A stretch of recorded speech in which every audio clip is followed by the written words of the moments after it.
I'm not going to the outdoors because it's too expensive. Okay, come here. Are you also looking for a good quality multi-day backpack which doesn't have the price of a used car? Then you are in the right place. A quick intro and let's start.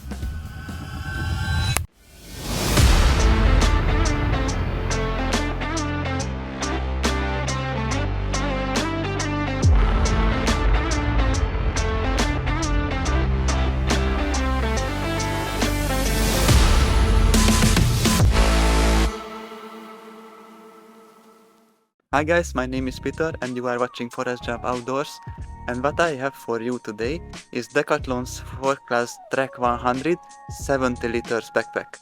Let me do a quick 360 for you.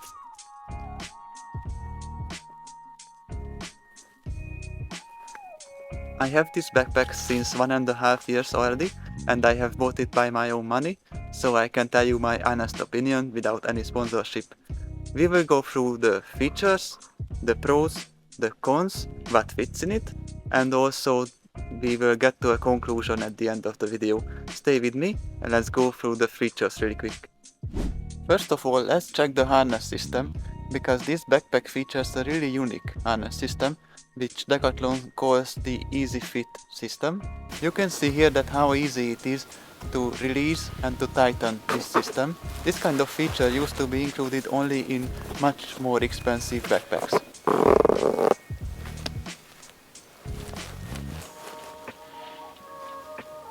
And as you can see here, this padding on the back is also adjustable according to your needs. You can see here the thickness of the padding. Some people said that they had problem with it because it's not smooth enough, but so far I didn't have any problem with it. And you can see here the padding of the waist belt. For me it was smooth enough. There is also a pocket in one side of the waist belt. The other side doesn't have it. Let me demonstrate the size of these pockets with some items that people used to carry in these. So let's see what fits in it. I have a Swiss Army knife here. This is a phone, a Samsung S20.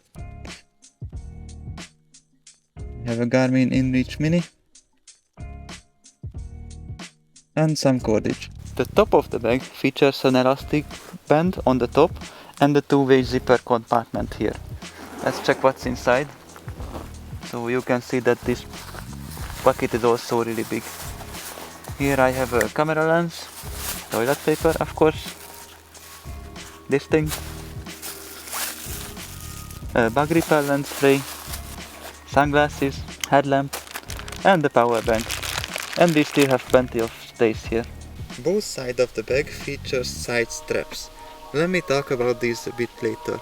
On one side of the bag there is also a water bottle holder. This pocket is really useful because you can reach it without taking down your backpack.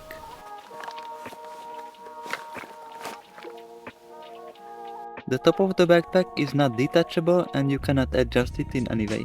If you open the top of the bag, you can find an internal compartment here. By default, the rain cover can be found in this pocket. Two different kind of side pockets can be found on both sides of the bag. Let me demonstrate the size of these with a 1.5 liter water bottle.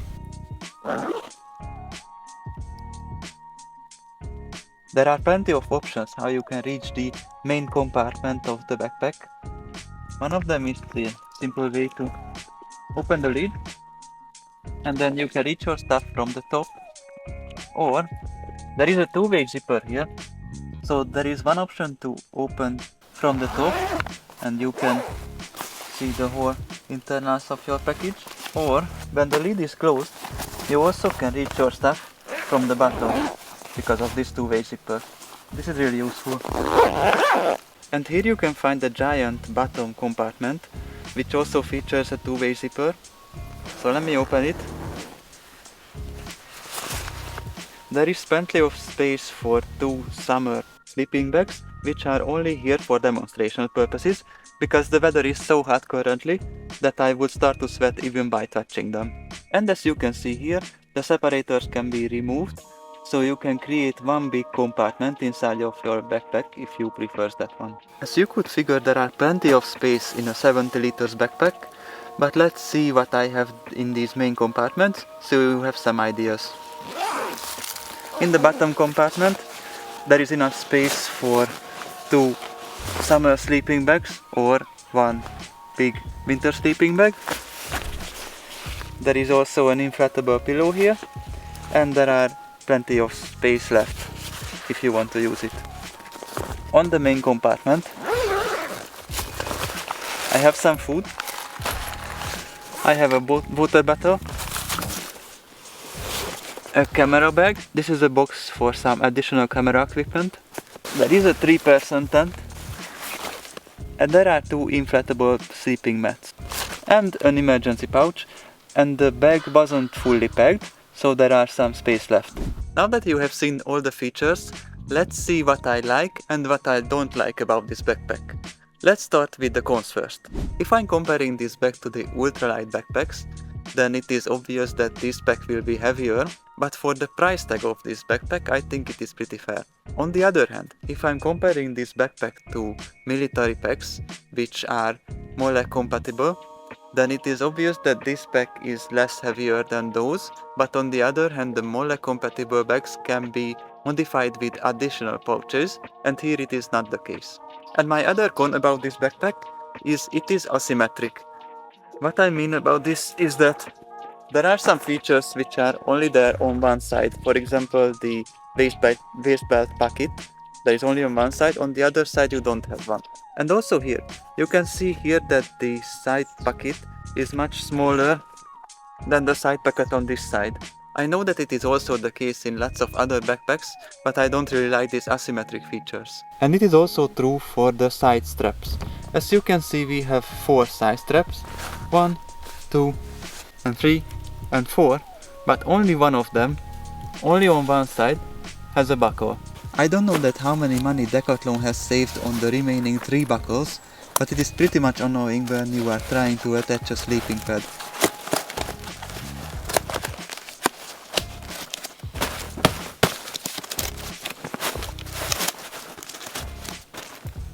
These were all the cons in my opinion, so you can decide if these would disturb you or not.